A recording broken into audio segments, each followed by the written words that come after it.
Hi all, welcome to the course Python for Beginners. In this course you will learn basics of how to code in Python.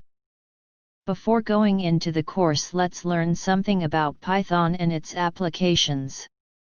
Python is an open source programming language, which is easy to learn and it is very portable. IE.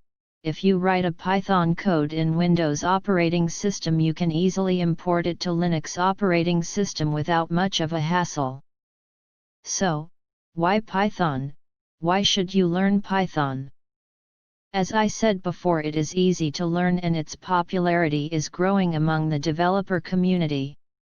Python has wide range of applications ranging from web development, automation, machine learning and data science and much more.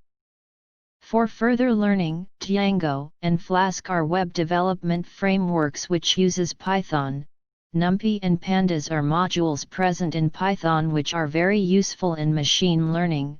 TensorFlow is a Python module which is used for creating neural networks which are used in deep learning. Selenium is a framework which can be used with Python for web automation applications. The audio that you are listening to is recorded using code written in Python for text-to-speech conversion. Thank you, have a nice day.